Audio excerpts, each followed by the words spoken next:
այսօր մեր բազմաթիվ քննադատություններից եւ խնդիրների բարձրաձայնումից հետո խոստացա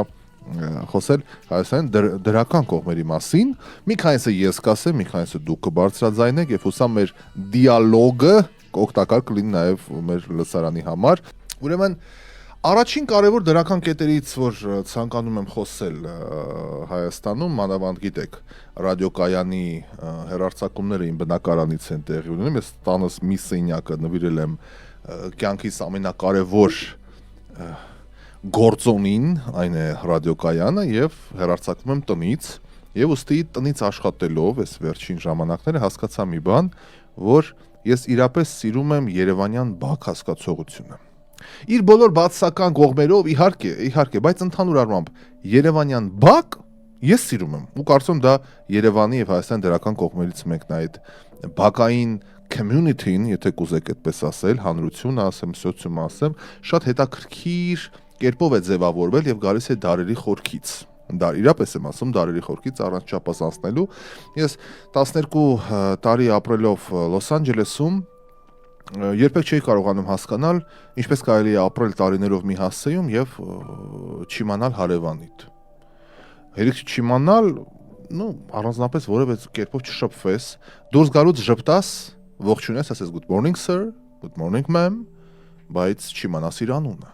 Դա շատ նորմալ երևույթ է Միացյալ Նահանգներում, հիմա մեզ լսում եք, լսում գիտեք։ Ուրիշ բան լավ, եթե հարևանդ հայ է, բան կարող է ճանաչել, բայց իհարկե, նայեք, ես Salt Lake City-ում եմ ապրել 2 տարի, Օրեմում եմ ապրել, Provo-ում եմ ապրել Յուտա նահանգի, 3 տարի Հոլիվուդում եմ ապրել,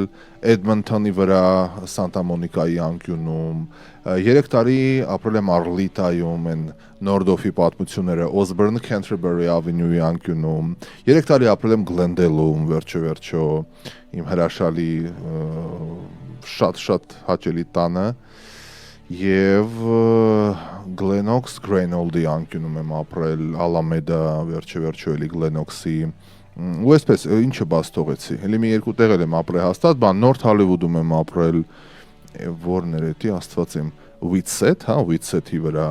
Whitsett-ի անկյունը։ Դրա համար, բայց հարևան ասածը, եթե հայեր էին բնականաբար, այո, ծանոթ ես, բայց մի քանի տեղ էին որ հայեր էին, բայց հայաստանյան պարագայում այս Երևանյան մշակույթը անկասկած համարում եմ դրականներից։ Համարում եմ դրականներից շփումը, համարում եմ դրականներից երեխաների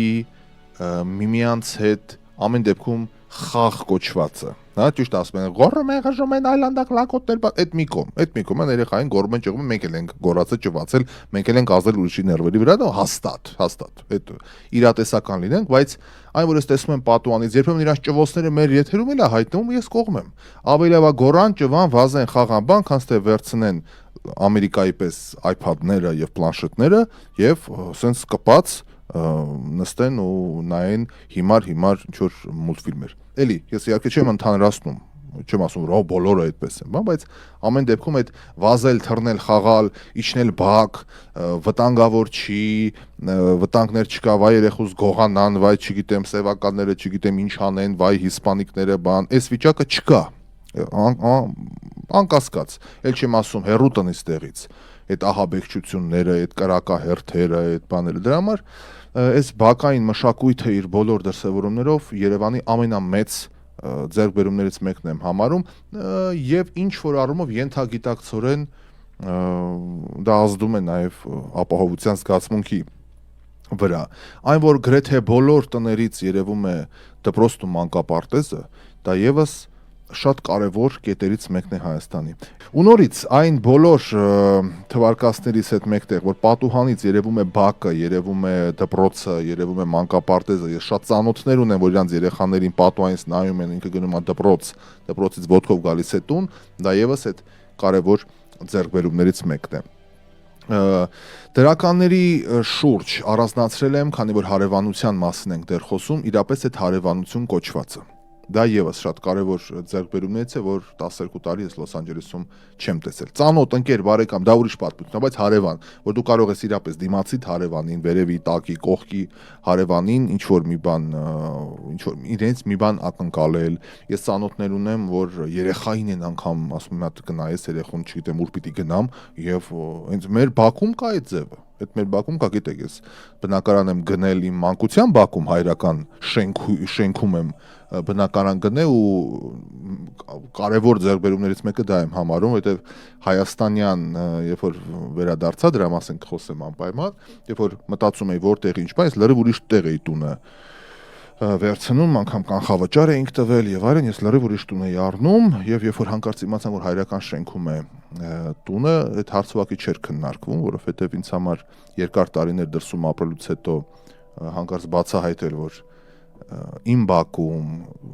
լավ վատ իմ հարևանների դեպ շատ փոխադարձ հարգանք կա մեզ մոտ, շատ կարեւոր է մտնոլորտում շարունակել կյանքը ընտիր բան է դրա համար այս հարևանությունը եւս ուզում եմ անպայման ընդգծել մեր Բաքում էլ կան ձևերը որ ոմանք նայում են ուրիշ երեխեքին ապահով բան տանեն տուն կերակրեն պատուհանից լաուրիկ կանֆետ ինչ որ մեկը կանֆետ տան նետում ներքև բան սենց վիճակներով բան եկեք երեխեք ջան հələ տեսնեմ ինչ ասեմ ավելին մի տեսարանը մի քանի օր առաջ տեսել որ մանկության տարիներից ենկոմ չէի տեսել տենց բան էլի շենքի բնակիչներից մեկը առևտուրով բանով եկել էր բան ու երեխեքը օգնեցին որ այդ առևտուրը միր բանջարեղեն ինչ որ առել էին բան տարանտուն ու տան տիրուհին ու օգնել էին ամեն մեկին մի հատ խնձոր մի հատ տանձ մի հատ ինչ որ կա հա հիմա նուր կարալոգ բաժանելով իջներ եկել էին տաղավարում ու դա շատ պոզիտիվ է ես դա իհարկե դրական եմ գնահատում անկասկած իսկ Ամերիկայի մանկարծից մասից կարող է դատու դատաստանի դռները ընկնես այդ ինչ կարալոգ տվին երեխուս փորը թուլացավ ու գնաց սուերի շարք մի հատ կանեն խայտարակ չէ սա միանշանակ դրական եմ դիտարկում ու փառք ու պատի որ դեռ այդ մշակույթը պահպանվում է դրականության առումով Եկանք են ցավոտ խնդիրներին, որը էլի դրականի տեսանկյունից եմ ասում, այդ հարևանական վիճակներից դուրս գալով, գետեր առողջապահությունը։ Ինձ իհարկե թող ներեն մեր լոսի բժիշկները, մեր պատվարժան հայրենակիցները եւ այլն, որովե մեկին չեմ թիրախավորում, բայց գոնե այն վերաբերմունքը, ինչ որ ես տեսել եմ, ցավոք սրտի, հա, մի քիչ խնդիրներ եղան բժիշկների հետ ասոցացվեցի այս վերջին շրջանում եւ դրանից էլ առաջ եւ այլն այն ինչ որ ես տեսա միանշանակ Հայաստանը ասենց ուրույն տեղ զբաղեցնում ոմանք կոմենտներում գրել էին դե Ռաֆայել ջան քեզ ճանաչում են դրա համար բան ընկերներ երևի չգիտեմ երևի չեմ բացառում բայց էլի հաճելի է այդ ամեն ինչը տեսնել հիմա վերաբերմունքը վիճակը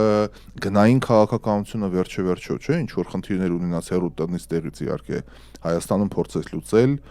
ինչ որ Միացյալ Նահանգներում փորձեց լուծել այդ բոլորովին այլ ձևակերպում է դրա համար դա եւս ամենակարևոր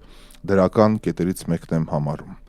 Երևանի մասին խոսելով, դրական կետերից եմ համարում մեր քաղաքի կոմպակտությունը, մեգապոլիսում ապրելուց հետո, Լոս Անջելեսում ապրելուց հետո, անծայրածիր, որ ամոթաբորներից կորցնենք ինքնաթիռով պիտի ձերից ձեր թռնես,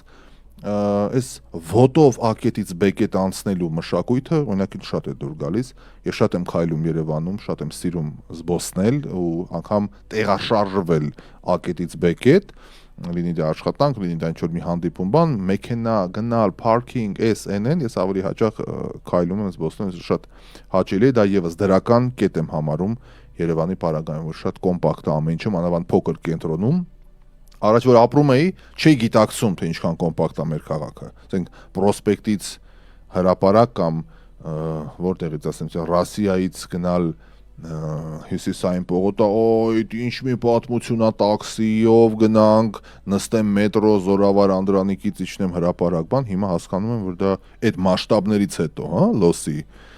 այդ մասշտաբներից հետո հասկացա, որ շատ կոմպակտ է մեր քաղաքը կամ երբ որ ապրում էի Granada Hills-ից, երբ որ ամեն օր գալիս էի աշխատանքի Glendale, երևի ոնց որ Հրազդանից գաս Երևան Էլ չեմ ասում օրվա մեջ 2 անգամ կարող է գնայ գան կամ 3 անգամ գնայ գայ հասկացա, որ շատ փոքր է մեր քաղաքը։ Էլ չեմ ասում, որ հանկարծ ավելի մեծ մասշտաբներով կարողանաս գնալ գալ։ Դրա համար Երևանը այդ դրական բանը եւս ունի։ Էլի կետ եմ ստեղ առանձնացրել, գրել եմ եղանակի առումով։ Ընկերներ, իհարկե, բարեխառն կլիման միշտ ավելի հաճելի է, քան միշտ, երբ որ նույն ձև է։ Իհարկե, ովքեր մի քիչ մրսկան են, SN են, գուցե չհամաձայնվեն, բայց բնության զարթոնքը, կանաչելը, դեղնելը, տերևաթափը, այդ ցիկլը, հա, Երևանի եղանակային դա շատ հաճելի է, շատ գեղեցիկ է եւ դու մանավանդ ես քանի որ կադրի հետ եմ աշխատում, նկարահանում, այդ ամեն ինչը միշտ տարբեր ձև է դիտարկում։ Կարողանում ես խորություն տալ կադրին, ասենք ինչ որ մի բան ասես դեղին, դեղնակարմիր ծառերի վրա, հա, ֆոնին, երբ որ հետևիդ մասը դեղին կարմիր ծառեր են աշտանային, դա ուրիշ ձև է դիտարկվում։ Երբ որ դա ասես ծաղկած ծիրանենիների ֆոնին, դա բոլորովին ուրիշ ձև է դիտարկվում։ Եթե դա ասես ծառերի վրա, որի վրա ձյուն է դրած եւ սառնա այնց էլ գոլոշի է դուրս գալի, այդ ասածը բոլորովին ուրիշ ձև է դիտարկվում, եւ այսպես շարունակ։ Դրա համար բարեխառն կլիման իր անցումային շրջաներով եւս շատ հաճելի է։ Էլ ավանդական համը, հոտը, մեր մրգերը, մեր ջուրը, այդ մի կողմ, ջուրը չեմ ասում, այդ ջուրը տեսանք ինչ եղավ, այդ սարքը ստեղա, չէ՞, մոտս այն օրը ցույց տվեցի։ Սարք եմ բերել լոսից հետս, որ ջուրն էի ստուգում, աստված իմ, թունակ քիմիկատ ենք մենք խմում Հայաստանում, եւ հենա պատվիրեցի, արդեն տունը բերել են այդ հատուկ բաներից են դրել, ֆիլտրներից, միշտ մենք գլուխ են գովացել, մեր ջուրը, մեր սարերը, մեր պաղերը, ընկերներ, շատ վտանգավոր է մեր ջուրը, շատ ծանր բաներ է մեջը պարունակում, երբ ես բաղադրությունը ստուգեցի, ո աստված իմ, դրա համար է մեզ մոտ, այսքան էլ ստամոքսի խնդիր, էլ երիկամների խնդիր, էլ քարերը երիկամներում, այսպես շարունակ, ուտեղ ջուրը մեր ահավոր է, ու ես իմ աստեղ բազմակետ եմ դնում, սպասում եմ ձեր մեկնաբանություններին դրականի հետ կապված ինչ կասեք, որտեղ ես սպառեցի դրականի մեկնաբանությունները, բայց դուք երեք տեսաք, որ պղմձամոլիբդենային կոմբինատի ինչ բառ ասեմ, որ եթերային լինի, հա, աստված եմ, լատիներեն կարամ ասեմ, անուս վերմեսները, ովքեր պատասխանատու են, որ թունաքիմիկատները համապատասխան կերպով մաքրվեն եւ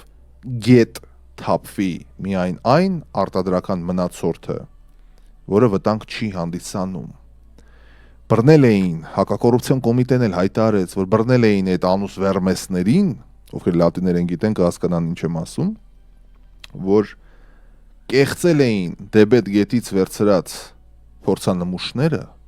եւ լաբորատորիայի արդյունքները կեղծելով երկար տարիներ ապացուցել են, որ այդ թափվող կեղտաջրերը գետի մեջ թույլատրելի սահմանում է։ Եվ ոչրագործությունը այդտեղ դա չի, որ ահա կաշարակեր սրիկաները դեբետ գետը թունակիմիկատ են թափել կեղծել են։ Դա եւս իհարկե ավանակաբարո բան է։ Բայց կրկնակի անառակաբարո է, որովհետեւ դեբետը հանդիսանում է հիմնական գետերից մեկը, որը օգտագործվում է ոռոգման նպատակներով։ Մենք տարիներ շարունակ այդ թունակիմիկատներով հագեցած ջուրը տոլմի, քյալամու, բողկու, բազուկու, ինչ են ընդ կաբաշկա ու բադրջանի ու լոլիկի բոստաններն ենք ջրել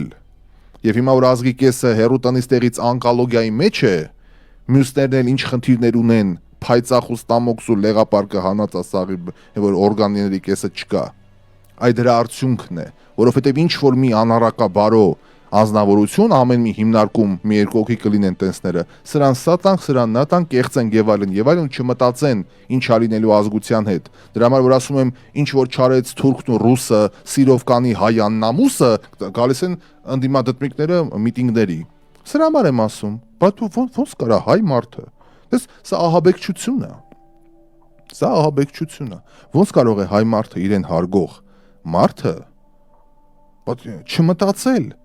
ոնց կարա թույնը լցվում է գետը, տարիներով ես կեղծել եմ այդ արդյունքները։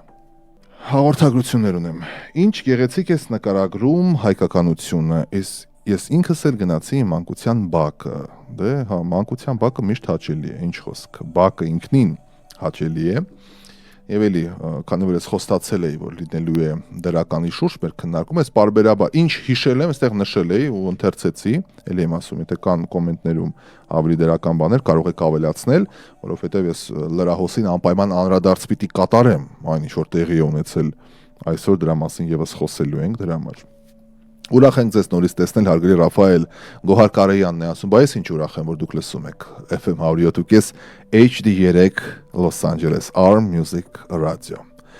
Չորանում է բույսը Ռաֆայել ջան, Սիրանուշ Ստեփանյանն է փաստում։ Մշակութային հեղեղ թատրոնները, համերգները, օպերա, բալետ։ Չգիտեմ, որ մի պահով է ասեցիք, բայց իրադարձությունների դրական, հա, երևի կողմից ակնարկն է ասում Անուշաբան Մարտիրոսյանը, իրապես, հա, այդ ճիշտ է ասում Անուշաբանը, բավականին հագեցած մշակութային կյանք։ Ես քանի որ ամեն օր Ազատության հրապարակով անցնում եմ եւ ի հեճուկս որոշ դեմքերի, որ այնտեղ ինչ-որ բաներ են անում, նկատում եմ, թե որքան հագեցած է օպերայի եւ բալետի ազգային ակադեմիական թատրոնի խաղացանկը, էլ կարապի լիճը, էլ մարդուկ ջարդուկը, էլ այնտեղ դիմակահանդես, էլ ինչ ասես, Աիդան էին ես վերջերս բեմադրը, այսօր Աստված իմ, ոնց էր վերնագիրը, մի հատ հայկական բան էին բեմադրը, վերնագիրը կարդացի,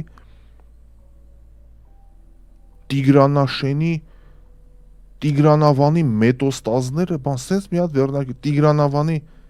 Տիգրանակերտի, Աստված իմ, Տիգրանաշենի էր, Տիգրանավանի էր, ես իմ ում Տիգրանի, մի հատ բան գիտենք, Տիգրանից ենգոն բան չգիտենք, Տիգրանի մետոմորֆոզները կոչվում է, բան եմ բեմադրել, կախած մե, կարդում, ասեմ, ինչա, Տիգրանուհու մետամորֆոզները, Աստված իմ, ես ինչ անուններ, բայց այո, թատրոնները լեփլեցուն, գրական հաստատություն լեփլեցուն, թանգարանները, սա եւս իհարկե դրականի նախ ասեմ կտրուկ աճը զբոսաշրջիկների մանավանդ ասիական երկրներից։ Քաղաքի կեսը Ազիա է, ընտիր, շատ ողջունելի է, քարտեզներով դեպ նկատել եմ դա, այսքան տարի ես դուրս եմ ապրում, միայն ասիական զբոսաշրջիկներն են, որ թղթյա քարտեզներով են, մասնավորապես ֆիլիպինցիները։ Սենց մի տեսակ ֆենոմեն կա իրանց մեջ։ Google Map չի, Apple Map չի, ինչ որ էլեկտրոնային քարտեզով չեն օգտվում, այլ հիմնականում որպես կանոն օգտվում են թղթյա քարտեզներից, որ սենց նշում են, բան, մի երկու անգամ ես եմ օգնել, որ հարցնում են, այս ինչը որտեղ է, այն ինչը որտեղ է։ Այդ օրն էր, որ տեղի ունեցավ Տերյան փողոցի վրա մի միջադեպ, զբոսաշրջիկների հոսքը սենց Սայատնով այդ իջնում է Տերյան Թումանյան անկյուն, Կարապի լճի մոտից, մեկը սենց հին ավտոբուսով են պազիկներ կային դեղին գույնի, կհիշեք, սենց երեխեք են բերել, գյուղից բերել են խնկոապոր գրադարան, սենց սիրուն երեխեք մամաներն է իրանց այդ կոստյում, այ Մայրիկ ջան, դու երեխուն ինչի ես տակ եղանակին գրադարանա գալի կոստյում շալվար այդ մի մատ երեխուն դու ինչի ես հագցրել, այ մի քիչ casual, մի քիչ ջինսով, բանով, թեթև չեմ ասում ճղած ինչ որ այլանդակ բաներ, բայց մի քիչ երեխուն թողեք վազելու են, խաղալու են, կոստյում շալվարով կտկտան կոշիկները հագցրել ես կամ այդ աղջիկ երեխեքին այդ կաբլուկները մի խոսքով լավ, ինչ որ այս, հա։ Երեխեքը տենց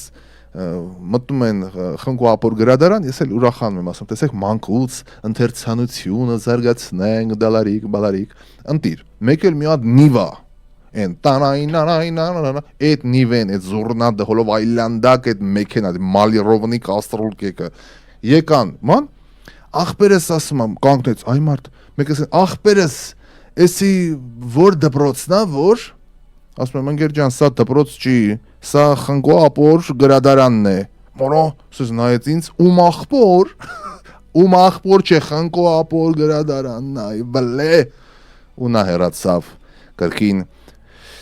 ծնգծնգացնելով սմբակները, նա հեռացավ դեպի անվերջություն և աղաղակող հնչյունները կորան հյուսիսային պողոտայի շենքերի ներքո։ Երեխաները ազատ կարողանում են բակերում խաղալ, Գյորգ Մելիքն է ասում, ես քիչ առաջ դրա մասն էի ասում, առաջին դիտարկումը սենց դա էր։ Գնանք առաջ, ճպուրն ու մրջունը հրաշալի բալետ էր, դե ընտիրա, թորինի բալետ, տաքսին չասենք, Անուշավանն է ասում։ Տաքսին որ մաչելի է ավելի։ Դե գուցե մաչելի է։ Տաքսիներն է կարող ենք ասել, թեպետ տաքսների որակը կեներ չէ։ Մենք դեռ տաքսին դրականի մեջ չեմ ավելացնում, որովհետև երբ որ տաքսու վարորդների ճնշող մեծամասնությունը կսովորի երթևեկության կանոնները, մեքենան կհասկանա, որ մարդ է վերցնում պիտի լինի չծխած եւ քիչ թե շատ մաքուր, որ հասկանա, որ կարելի է գոնե լողանալ, էլի հազար ներողություն, բայց ամռան օրերին եթե մարդ նստի Երևանյան փողոցից բռնած տաքսի, որպես կանոն հետաքրքիր այն ինչ էին բեմադրել Տիգրանուհու մետամորֆոզները, այդտենց մի հատ իրավիճակի մեջ կընկնի, դրա համար տաքսին գնի առումով գուցե դրականի ասենք, որ ընդունելի է, քիչ թե շատ իհարկե մատչելի է, բայց որպես տաքսի հասկացողություն սերվիս մենք դեռ շատ հեռու ենք։ Ամեն անգամ զվարթնոց իջնելիս այդ պարոնները, որ մոտենում են ձեզ կարող է մարդ նայա պետք, ասենց ձենով, նախ միշտ ասել եմ շատ կասկածելի է, էլի այդ մոտեցումը, հասկանում եմ գախնի են անում երևի էս, փորձում եմ ընդառաջել մարդկանց։ Հիմա դե մարդը տուն է պահում, էլի, հիմա ոնց չէ ես Yandex եմ կանչում, ասեմ, չեմ ասի, կամ Uber եմ կանչում, չէ։ Եթե կարաս օգնես, օգնի, բայց այդտեղ մի հատ շատ կարևոր դիտարկում կա։ Ես գիտեմ, որ Զվարթնոց օդանավականից մինչև իմ տուն ամենաշատը 1500 դրամ է։ Ամենաշատը։ Այսինքն 3-4 դոլար է։ Եթե ես գիտեմ դա, այդ կպցնողը, այսպես կոչված, ով որ գալիս է ասում ձեզ կարող է մարշնայա պետք, այդ պարոնը հարգարժան, հաստատ ինքն է գիտի, որ 1500 դրամ է։ Եղբայր, երբ որ ասում եմ, օքեյ, այո, ուզում եմ, ոնց գնանք, ինչքանով կտանեք, ես ինչ հասցեով։ Երբ որ ինքը ասում է, դե մի 5000, ես իհարկե ընդունում եմ իր մարքեթինգի կարողությունը, բայց ոչ մի դեպքում չեմ կարող ընդունել իր ենթադրությունը իմ ավանդակ լինելու մասին։ Հուսամ հասկանում եք ինչ եմ ասում։ Հա, միանգամից մերժում եմ եւ ապացուցում եմ, որ իր գնահատականը օպոզիտ էր, այսինքն հակառակն էր։ Եվ ասում եմ, օքեյ, շնորհակալություն, ստեսություն եւ 1500 դրամով իր ներկայությամբ արդեն ասում եմ, այո, ես Yandex եմ կանչում։ Եթե 1500 դու գոնե 2000 ասա, եղբայր, լավ, չի կարելի 3-4 անգամ տանգ ասել եւ կարծել, որ դիմացին հետ կարաս Ֆիլիպինցուն խափես, հետ կարաս մոլորված մի հատ ուկրաինցու, ռուսի, բելարուսի խափես, գուցե իրանցու խափես, բայց ոնց կարելի է, էլի, ասես Երևանի մարդու մեկ 5000-ով տանեմ, չես տանի դու ոչ մի տեղ, դու կմնաս մինչև առավոտը տե ու կաչես կակու։ Բավականին լավ տրանսպորտ ունենք, իշավոտնուկով գազելներից պրծանք, Աննա Պողոսյանն է ասում, դրականի շուրջ համաձայն եմ, տրանսպորտի որակը լավացա, բայց քանի որ մենք գլոբալ ենք խոսում, ինչն է լավ համեմատածալ երկրների, դրա համար գուցե տրանսպորտը ման մակնիշի բերել են, չեմ ուզում ուրանալ, բայց այն փողոցները, այն երթևեկությունը, այն կառուցվածքը ու այն ասֆալտի շերտը, որ կա Հայաստանում, դա ընդունելի չի, դրա համար դա եւս դրականի մեջ չեմ կարողանում ընդգրկել։ Գնանք առաջ։ Ցանկալի է ձեզ առաջվա նման տեսնել նաև Նոր Հայաստան հեռուստաալիքում, բարի լույսի, շրջանակների մասն է խոսում։ Հարգելի Անուշ Հայրապետյան, շնորհակալ եմ ուշադրության եւ հուշերի համար, որ դիտել եք մեր առավոտվա ծրագիրը։ Ես հիմա Նոր Հայաստան հեռուստաընկերության տնօրենի պաշտոնն եմ ստանձնել եւ գործերի, զբաղվածության, ել չեմ ասում նախագծերի եւ այլն, հա, գործառույթների հետ կապված բավականին զբաղված եմ։ Ես հիմա լրատվականի որոշ մեկնաբանություն եմ անում, ասեմ ավելին, երևի 1 ամսից ես update լրատվականի հաղորդավարն չեմ լինելու, այլ առանձին վերլուծական մեծ հաղորդում է լինելու կամ edge է լինելու, ոնց ուզում եք գնահատեք, որովհետեւ իրապես զբաղվածությունս այնքան է, որ զուտ իհարկե գնահատում եմ, որ հայ կադրում հայտնվել բան, բայց այդ տարիքից դուրս եմ եկել, որ վայ կադրում հայտնվեմ բան, էլի կադրում լինելու եմ, աշխատելու եմ, բայց ավելի շատ ես կարծում եմ, ես ասելիք ունեմ, ոչ թե ինչ-որ տեքստ կարդալ, ինչ-որ ասել, վայ Փաշտյանը հանդիպեց Պողոսին, Պողոսը գնաց Մարտիրոսի մոտ, ինի ասեց Դավաճան, ինի ասեց Սրիկա, ինի ասեց Թալան, ես էլ դա չեմ անելու, ես զուտ վերցնելու եմ օրվա ընթացքում երևույթները, որոնք տեղի են ունեցել, Եվ դա մեկնաբանելու եմ, քննարկելու եմ, պատմական ինչ-որ ակտարք եմ անելու, այսինքն ավելի շատ գիտա հանրամատչելի գործունեություն եմ ուզում ծավալել, քան զուտ ինչ-որ տեքստեր կարդալ, մանավանդ այս մեր անգույն եւ անդեմ լրատվականի մեջ։ Ասեմ ավելին, այսօր արդեն, չասեն կաստինգ է եղել, բայց մեր թիմի ռեզերվից 2 հոգու հետ խոսել ենք, պատրաստել ենք, գուցե նրանք հայտնվեն կադրում լրատվությունը կարդալու համար։ Եվ այսպես, ես ասում եմ ինչ որ կա, բայց շնորհակալ եմ, որ դիտում եք, նայում եք եւ հիշում եք։ Ասեմ ավելին, ես 12 տարի US Armenia-ով համայնքական առավոտ ծրագրի հաղորդավարն էի եւ 12 տարի ամեն օր թաքել եմ մեր հարգարժան հայրենակիցների դուռը, բավականին մեծ ռեյտինգով եւ բարձր վարկանիշով, բայց 12 տարին ընկերներ բավական էր։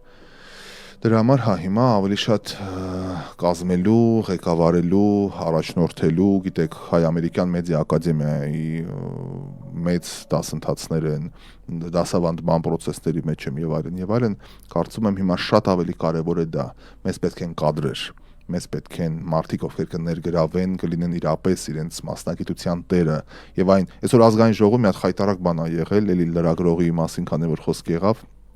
Հաչատուր Սուքիասյանի լրագրողներից մեկի, ես այդ կադրերը ցույց եմ տալի իմ ուսանողներին ու ասում եմ, տեսեք, այսպես պիտի չլինեք։ Ոչ թե ես ինչ-որ բան եմ իրանց սովորեցնում, ասում, ինչ որ տեսեք, ես ինչ եմ ասում, չէ, ես ոչ մի բան իմ անձին, ոչ մի բան։ Ես ցույց եմ տալի դրվագներ ու ասեմ, այսպես չպիտի լինեք։ Երկու հատ հաղորդում կա Լոս Անջելեսում հեռարձակվում, դա եմ չեմ ասի անունները։ Միացնում եմ ու ասեմ, տեսեք, այսպես չպիտի լինի հաղորդումը։ Միացնում եմ ազգային ժողովի այդ դրվագ, ասեմ, տեսեք, այսպես չպիտի լինի լրագրողը։ Այսպիսի հարց չպիտի տա լրագրողը։ Այսպիսի ձևաչափով չպիտի միկրոֆոնը կողի աշկր միկրոֆոնը։ Մի հատ ռադիո կա Մերձավոր Արևելքում, Լիբանանում մի հատ հայկական ռադիո կա, այդ էլ։ Միացնում եմ, ասում, տեսեք, թե ինչպես չպիտի լինի ռադիոն։ Աշխատում է, սփռում ունի, բան անունը չեմ տա։ Կռվի մեջ եմ ուզում գնեմ, բայց միացնում եմ 3 րոպե հաղորդավարները, երկերի մասին խոսքը, հաղորդավարները միացնում եմ, լսում եմ, տեսեք, թե ինչպես չպիտի լինի ռադիոն, թե ինչպես չպիտի լինի հաղորդավարը, թե ինչպես չպիտի լինի ձայնային ուղեկցությունը։ Եթե որևէ ռադիոյում, որևէ հաղորդման մեջ, որտեղ չկա ցիտում,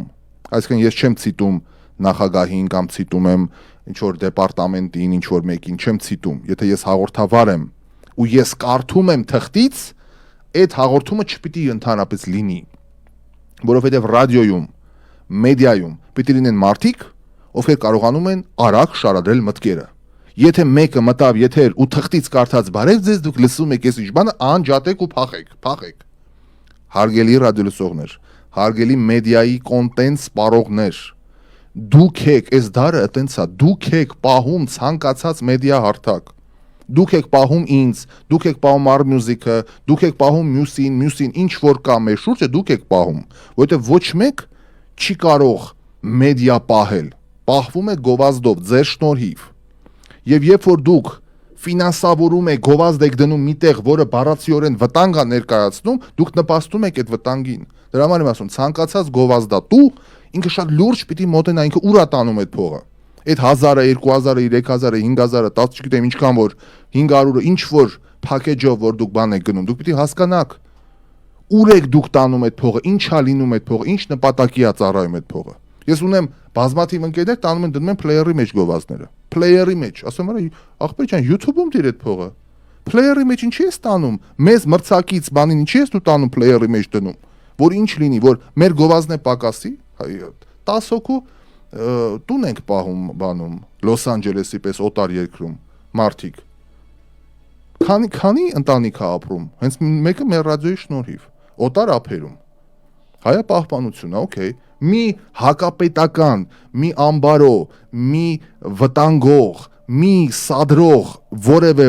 պրոյեկտ ու հաղորդում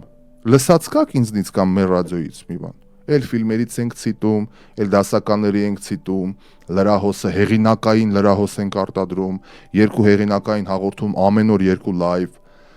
Հեսա երեխեք են գալի, հեսա որ գալիս եմ լոս մի քանի օրից,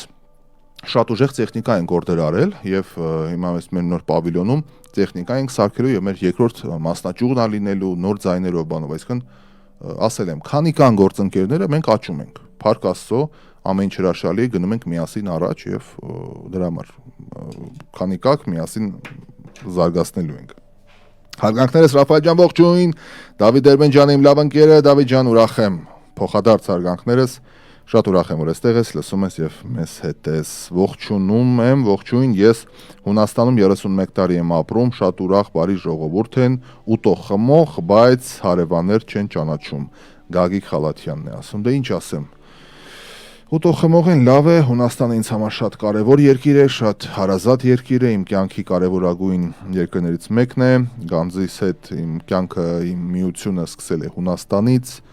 եւ ընդհանրապես մարդկության ակունքն է Հունաստանը, դրա համար որևէ վատ բան ասել չեմ կարող Հունաստանի մասին, հույն ժողովրդի մասին եւ ընդհանրապես կարծում եմ, եթե այս աշխարհի տակ որևէ ժողովուրդ կա, որ իրապես հայ ժողովրդին պիտի եղբայր կոչեր, մենք էլ իրան, դա հույն ժողովուրդն է, բայց ճիշտ է, մեր հարաբերությունը վատ չի, բայց եղբայր չեն կոչում, ես չգիտես ինչի, բայց պատմության մեջ հույներն ու հայերը իրապես եղբայրական ժողովուրդներ են։ Երբ որ թե իրանց մոտի ղեկավարությունը, թե մեր մոտի ղեկավարությունը համապատասխան պատմական գիտելիքներ, խելք ու ինտելեկտ ունենար, Հունաստանի եւ Հայաստանի ռազմավարական դաշինքը Թուրքիային շանս թույլ չէր տա։ Եթե մենք երկիր մեր իշխանավորներն իշխանավոր լինեին, նախ ագահ չլինեին, այլ լինեին մի քիչ ցոփ ու շվայտ, երբ որ ընդեղ էլ պակաս կոռուպցիոներներ են, ընդեղ չեն տալանչիներ, երբ որ ընդեղ էլ լինեին, պատմությունը ուրիշ ձև կդասավորվեր, բայց պատմությունը եթե ժամանակաձևը չունի, ուստի գնանք առաջ, ունենք այն ինչ որ ունենք։ Որպեսզի չկարդան բառապաշար է պետք, կիրթ լինել է պետք։ Գոհար Կարյանն է ասում են մարդկանց մասին, ովքեր եթերում կարդում են, դե ինչ ասած, դրա համար պետք է կրթություն, մասնագիտություն, մասնագիտացում, մենք որ գալիս են կաստինգի, ես ասում եմ, այս վերջերս բանի հաղորդավարական մեր կաստինգի ժամանակ, ասում եմ, ինչու եք ցանկանում աշխատել ռադիոյում։ Եկել է շատ նորմալ արտաքինով, շատ պատշաճ, առաջին հայացքից կիրթ անձնավորություն։ Ինչու եք ցանկանում աշխատել ռադիոյում։ Ասում մանկուց երազել եմ։ Okay, մանկուց երազել լավ բան է, բայց ինչ քայլեր է արել դրա համար։ Գնացել է սովորել Բրյուսովում, իսկ ինչու չեք սովորել հեռուստատեսության ակադեմիա կամ Բրյուսովի, բայց այնտեղ կա ժուրնալիստիկայի ֆակուլտետ, չէ՞, լրագրություն բան, ինչու։ Գնացել եք միջազգային ինչ-որ հարաբերությունների եսիմ ինչ եք արել, ինչու։ Դե չի ստացվել, կյանքը չի ստացվել, էս, okay։ Բա հիմա ոնց անենք, դուք մանկուց երազում եք ռադիոյում աշխատել, հմտություններ չունեք, այսինքն ես շանսի կողմնակից եմ, հավատացեք, ինձ էլ են շատ շանսեր տվել, ես շատ երախտապարտ եմ շատ մարդկանց, ովքեր իմ կյանքում շատ կարևոր դեր են խաղացել, գոնե մասնագիտական այս բնակավարի մեջ ընկնելու եւ եփվելու, հետո համալսարան ընդունվելու, ավարտելու, անշուշտ շատ մարդիկ կան, որ իրապես երախտապարտ եմ, բայց ինքնուս էլ ինչ-որ բան պիտի լինի, բազա պիտի լինի դա իրականացնելու համար։ Ես լավ հիշում եմ Adobe Audition ծրագիր ընդհանրապես որ նոր էր պտտվում, հիմա YouTube-ում նայել, սովորել ընդհանրապես չլսված բաներ, քսերոքս արած թղթերով ես Adobe Audition էի սովորում, որ կարողանայի առաջին քայլեր անել արձագանք ռադիոյում։ Իդեպ Արտավազ Բայաթյանը եթե լսում է, փորձեցի ընդ եւ այլն, եւ հետո ամբողջ լրատվական թողարկում ունեն ստացել, որ ինձ վստահվեց լրատվականի ռադիոյի բաժինը, եւ այդտեղից սկսվեց եւ գնաց ու էլի։ Դրա համար այդ շատ կարեւոր է, որ ինչ որ մի բան էլ դու անես, էլի, ոչ թե ես երազում եմ ու վերջ։ Okay, ինչքան սպասենք, եթեր, ինչքան քեզ տանք, որ դու դառնաս քիչ թե շատ եթերային ազնվորություն, մենք լսարան չկորցնենք, գումար չկորցնենք, մինչև քո երազանքը իրականանա։ Այս դարը այնքան ֆանտաստիկ լավ դար է։ Մենք այնքան պիտի երջանիկ լինենք, որ մենք պատմական ժամանակաշրջանում ենք ապրում, որովհետև ցանկացած մարդով ասում ես երազում եմ դառնալ օրինակ էլի, ռադիոից ենք խոսում, ռադիո հաղորդավար, մենք YouTube-ի եւ Facebook-ի դարում ենք ապրում։ Իսկ քեզ ինչն է խանգարում նստել քո հեռախոսի առջև, միացնել YouTube-ը եւ վարել այնպիսի ձևաչափով, որը դու ուզում ես, հավաքել լսարան, տարածել Facebook-ում, Չէ, հիմա այդ բանը կա, առաջ էր որ 20 տարի առաջ երազում ենք, ույս որտեղ Երևանք, որտեղ լսվի դա, ով մեզ կտա եթեր։ Հիմա եթերը ինչի է արժե զրկվե։ Դե ամենարժող յուրաքանչյուր մարդ ձեռքի տա գրպանում իր էս ֆանտաստիկ սարքի մեջ ունի եթեր։ Չէ՞։ Միացրա եւ խոսի։ Ես չի որ դի եթեր տամ կամ մյուսը։ Այս դարեն դառնա ոչ մեկին ինչ ես կարող լրացնել։ Դրա համար հասկանում եք ինչ եմ ասում։ Մեկ անգամ եմ օգտվել ավտոբուսից, անմիջապես երիտասարդ աղջիկը տեղը զիջեց, մերժեցի, քիչ անց վեր կացավ, կանգնեց, ասեց ես չեմ կարող այսպես նստել։ Անուշան Մարտիրոսյանն է ասում կուլտուրական մեր քաղաքացիների մասին։ Հրաշալի է, դե։ Շատ լավ է։ Ուրախ կլինենք ինտելեկտուալ խաղեր ընդգրկել հեռուստաալիքներում։ Շնորհակալ եմ ձեզ գործունեության համար։ Անուշ Հայրապետյանն է ասում։ Հարգելի Անուշ, ուրեմն փոքրիկ գաղտնիք բացեմ, ամռան ընթացքում, ամռան մեր նոր եթերաշրջանն է լինելու Armusic ռադիոյի եւ մեր նոր այս թիմը, որ պատրաստում ենք, ուղիղ եթերում ինտելեկտուալ խաղեր են անելու էլի մեր ռադիոլսողների համար։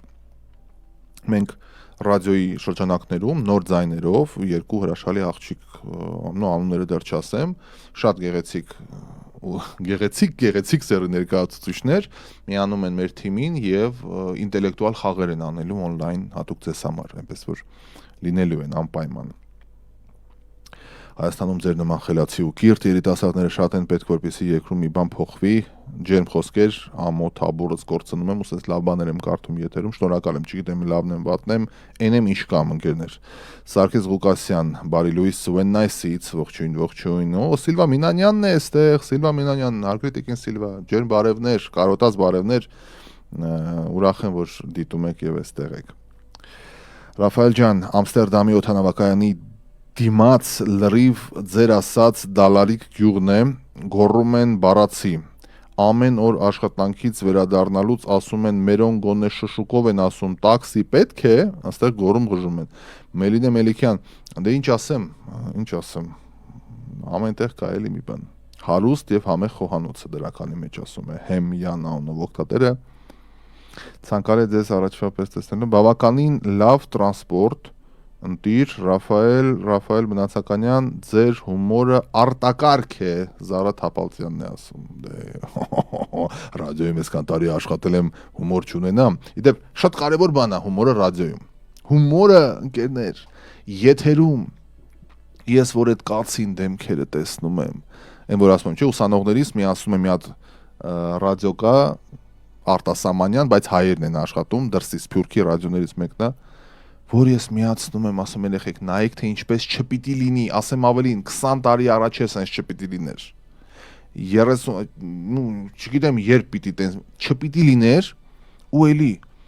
եթե ռադիոն կայծ չկա, կյանք չկա մեջը, եթե ռադիոն ինչ-որ բան ասենց վիճակի մեջ, թղթից կարդալով, առավոտ շուտ մարդիկ արթնացել են, ուզում են գնան գործերը, մի բան ասա մարդիկ, որ օրվա մեջ կպնի այդ հուկ ասած այդ կրուչոկ են ասում, կարդ հայերեն, ռադիոյի առաջին կանոնը այդ հուկն է, այդ մարդուն բռնելու, զացիպից ռուսերեն ասում, պիտի բռնես, հուկ անես այդ մարդուն, որ օրվա ընթացքում ինչ-որ մի բառ ասենք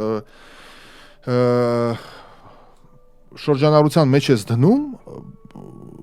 օրվա մեջ հիշի, ասի, խոսա, գնա պատմի ընկերոջ, ասի, տես սենց բան ա եղել, եւ այլն։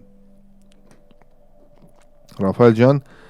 առաջիկա 10 տարին լավ բան մի սպասի, հետո էլ հարցականա, Գոքոր Ռովակիմյանն է ասում, դե ես սպասում եմ, դեր հետ համաձայն չեմ, սպասում եմ ու անկախ ամեն ինչից, եթե ես համեմատում եմ, դրականը շատ է, կյանքի որակի, խանութների, մեքենաների ձևի, հագուստի, երիտասարդության մտածելակերպի ֆանտաստիկ է, վերջապես մեծանում է մի հատ սերունդ, որը պաթոսով չի, կարող է լավ ինքը շատ բան չգիտի, գուցե այդքան էլ կիրթ չի կամ բանն չի, որ դրանից առաջ կիրթ էր բան, դա չի, բայց ես զգում եմ մեծանում է առանց պաթոսի սերունդ, այդ ամենակարևորն է, մեր տունը պաթոսն է քանդե, պաթոսը, ես երեք update լրատվականում մի ամբողջ հոդված էի գրել դրա մասին կարդացի, որ մենք ապրում ենք մի հասարակության մեջ, որտեղ հանդիպի մի հատ անդիմատ դաթմիկ, ու այդ անդիմատ դաթմիկը խոսած Օվիսով Հայաստանից, Վիլսոնյան Հայաստանից, Քուրարաքսյան երկրից, Մուշուվանու Արդահանու եսի մինչերից մի երկու հատ երգի զարկենք Թուրքին, փռենք ճակտին եւ այլն բան, ինքը դառնալու է հայրենասեր։ Իրան ծափահարելու են ասել, հա,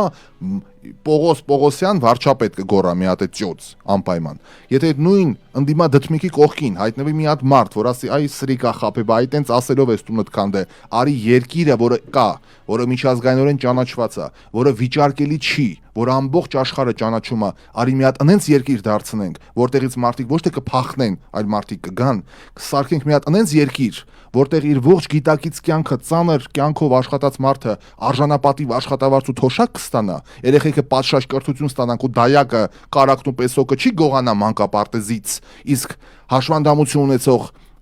անհատը ամեն տարի չի գնա ու չի ասի ոտս չկա, կարգս չկտրեք ու ձեռ ոտ չունեմ, հաշվետու լինի, այլ պատշաճ ցմա ստանա այդ ամեն ինչը։ Այդ ժամանակ է ձեր ասած Մուշուվանն է, դուրս կգա մյուսն է, դուրս կգա մյուսն է։ Դու չես կարող երկիր չունենալ, թոշակ չունենալ, կյանք չունել, ասֆալտ փռել չիմանալ, հերթ պայել չիմանալ, դու տենց բաներ խոսած։ Ինչու է տենց։ Ասեմ։ Էլի տենց մի հատ ընդդիմա դդմիկ մի հատ եկա, եթերներում հաճախ խոսում, ասում է, դե մինչև չլինի պատմական Հայաստանի միավորում, այդ ամեն ինչը չի լինի։ Մեզ պետք է այդ ամեն ինչը, որպեսզի մենք կարողանանք երկիր դառնալ։ Այստեղ է, որ շնաբարո գործառույթը կյանքի է կոչվում։ Ինչի են տենց անում, որովհետև դա պատասխանատվություն չի ենթադրում։ Դա պատասխանատվություն չի ենթադրում։ Այսինքն, եթե ասես, արի զարգացնենք երկիրը, արի կրթվենք, արի իրապես հասկանանք ինչ մասնագետներ լինեն մեր շուրջը, արի փորձենք հարկ տալ, արի վարչապետը այնպես բաներ ամբիոնից չասի, որ ամաչի, նախկինները իրանց արածները ապաշխարեն ու ասեն, արա դա ճիշտ է ասում, էլի բռնաբարել են քեզ երկիրը, այսինքն ամեն մարդ իրապես իր արածների համար պատասխան տա,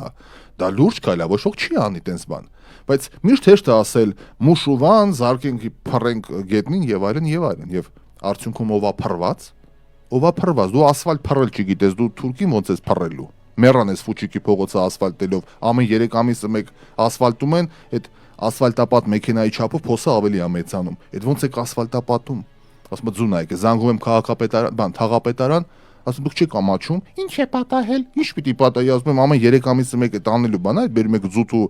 քարը լցնում եք այդ փոսերի մեջ, իբր փակում եք, 3 ամիս չի տևում, էլի ավելի է խորանում այդ ամենը։ Մի հատ նորմալ ասֆալտ արեք։ Դե գիտեք հարգելի քաղաքացի ձյուն է գալիս, բան ասա որ գլխի տա գալի ձյունը։ Այդ մենակ մեր մոտ է ձյուն գալի, այդ ինչ ձյուն է գալի, Աստծո անեծքն է, այդ ինչ ձյուն է որ մենակ մեզ մոտ ասֆալտները մաշվում թափում են։ Դուք ձյուն այս տարի երբ ձյուն եկավ։ Ձյուն գա գլխիդ։ Գարունա ձյուն արե։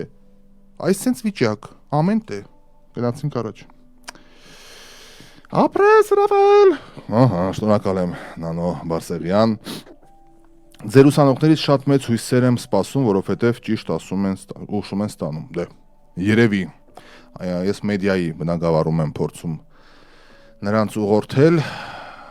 եւ չգիտեմ, ինձ դուր է գալի այդ ամեն ինչը։ Մթնոլորտը առողջ է, ամենակարևորը եւ շատ շուտով իրանց ներգրավելու եմ ռադիոյի մեջ։ Չնայած ոմանք արդեն կան ռադիոյում, ովքեր լսում են, այնտեղ մենք պատմական ակնարկ ունենք, լրատվականների մեջ իրանց ձայները կան։ Ես պատկերացնում եմ ոնց է լինելու, ուղղակի հիմա ինչու զարկ չեմ տալիս ամբողջությամբ, որտեղ մի քանի շուտով լոս եմ գալու գործերով, ֆանտաստիկ տեխնիկա ենք երեք արդեն օրդերը տվել ենք, ֆանտաստիկ տեխնիկա է գալիս, լույսերով, բանով, սիրուն բան, եւ իրանց ներգրավելու են process-ին նոր ստուդիայից ու դրա համար սպասենք։ Բարի երեկո հարգելի Ռաֆայել, շնորհակալություն ձեզ այսքան կիրթ եւ բովանդակալից հաղորդումների համար։ Լիդա Գևորգյանն է ասում։ Ես եմ շնորհակալ, որ այս միջավայրում, որտեղ ցանկացած վուլգար անմակարդակ եւ անբարոբան միլիոնավոր դիտումներ ունի, գոնե մի քանի 100 մարդ հավաքվում եւ լսում է, իհարկե Facebook-ով եւ FM-ն էլ է կապի մեջ, հաճելի է։ FM 107.5 HD3 Los Angeles եւ ինչպես է խոստացել էի, ազգային ժողովում տեղ գտած մի միջադեպի մասն ենք խոսելու, կադրերով դիտելով նայելու ենք, որպես նախաբան։ Որևէ մեկին բացարձակ որևէ մեկին պաշտպանելու ցանկություն չունեմ, որևէ մեկին մեղադրելու ցանկություն չունեմ, բայց բազմիցս խոսել եմ ազգային ժողովում եւ պետական հաստատություններում լրագրողների գործունեության կանոնակարգը պիտի հստակեցվի։ Ես էլ եմ հեռուստատեսության մարդ։ Ես էլ եմ հասկանում, որ խոսքի ազատությունը պիտի լինի, բայց դա ինչ որ հիմա կատարվի, հիմա որ դուք ինչ որ տեսնեք, դա խոսքի ազատության հետ կապ չունի, դա բոշայություն է, երբ որ տասնյակ լրագրողներ թիվ 1 շենքում ազգային ժողովում մենք պարլամենտական երկիր ենք, երբ որ պարլամենտում մանավանդ բլոգային բնագավառում on-line մեդիա կոչվածները, հա, որ ոչ FM են, ոչ մուլտիպլեքսում են, ոչ կաբելային են, ոչ բան, on-line մեդիաների մարդիկ վազում են ցանկացած ընդդիմադիր լինի, իշխանություն լինի, այլընտրանք ցանկացած դեպուտատի հետևից վազում են միկրոֆոններով եւ այլն սադրում են, դա կարելի լինի դուրսն է դա չպիտի լինի։ Պիտի կանոնակարգվի։ Համար երբ որ մենք գնացել էինք Սպիտակ տուն, Վաշինգտոն, երբ որ Կապիտոլում էինք գնացել, երբ որ գնացել էինք պետական դեպարտամենտները, երբ որ Պենտագոն, Մենտագոն 1000 ժամ բացատրում էին, 1000 ժամ կարմիր ժապավեններով, դեղին ժապավեններով, ստեղից 2 քայլեսկոմ, հարցը պիտի տևի 30 վայրկյան, տեսախցիկը պիտի քիտուականց չնկարի, սենց պիտի անեք, նենց պիտի անեք եւ հաստատում էին, ոնց պիտի լինի։ Ոնց կարա պետական ապարատում, ով ասես մտնում է, վազում է միկրոֆոններով, էլի եմ ասում, ով ուզում է լինի։ Ես ոչ իշխանության падգամավորին եմ պաշտպանում, ոչ ընդդիմության, անգամ ընդդիմության падգամավորների հետևից սենց լրագրողական վերաբերում, ասում է ես հարցազրույց չեմ տալի, էլի հարցը չէ, որ դու, ասում է ես հարցազրույց չեմ տալի, սուս մնացեք, վազում է հետևից չէ մի րոպե, չի թողում դուռը անցնի, սենց ոնց կարա սենց բան լինի, պետական, դրա համար ոնց որ պարլամենտն է, իմ պարլամենտական սեղանակիցներ, ոնց որ պարլամենտն է, տենց է երկիրն է, բարդակ, քաոս, հայերեն չգիտեմ, բարդակ ոնց է հայերեն։ Ոնց է բարդակը հայերեն, խնդրեմ, գրեք կոմենտերում։ Անորեն վիճակ է, քաոս է, գրեք, բարդակ ոնց է հայերեն։ Ռաֆայել Մնացական, դուք մեր թթվածինն եք, չէ, ես թթվածին չեմ, ես թթվածինը չեմ, ես ոչ օդ եմ, ոչ ջուր եմ, ես հանձնում եմ ձեր դատին այսօր ազգային ժողովում տեղի ունեցած խայտարակությունը։ Մի վարքյան, ես հայտարարությամբ հանդես եմ եկել, ոչ մեկի ոչ մի բան չեմ պատասխանում։ Հայտարարությամբ հանդես եմ եկել լռեք։ Մի խփեք։ Ես դեռ չեմ խփում, խփողը դուք եք, ես չեմ խփում։ Ես շփոթվել եմ, ասել եմ, հայտարարություն եմ տարածել, եթե դուք սա է ձեր, լսեք, ձեր ինքնությունը սա է։ Թիվը շփոթված եմ ասել, հայտարարություն եմ տարածել։ Չէ, հարցազրույցում փրկվեք խոսեմ։ Վերջ, չեմ տալիս ձեզ, լսեք, չեմ տալիս հարց, ներողություն եմ խնդրել։ Հարցազրույցում մի քանի անգամ դուք ասում եք, որ Լսի, ներողություն եմ խնդրել, հեռացեք ստենից։ հանգստով պահեք ձեր։ Լսեք, չեմ տալի հարցազրույց, հեռու գնացեք։ Սա ասած տարածք է։ Եղավ, շնորհակալություն։ Բայց այնուհանդերձ դուք Ասեմ հեռու գնա։ դուք չեք ուզում այդ Ոչ։ Ինչու՞։ Գնացեք ստեղից, չեմ ուզում հարցազրույց ձեզ տամ, հեռու գնացեք։ Այսինքն այդ հայտարարությունը այդպես Բայց շատ վատ, շատ վատ։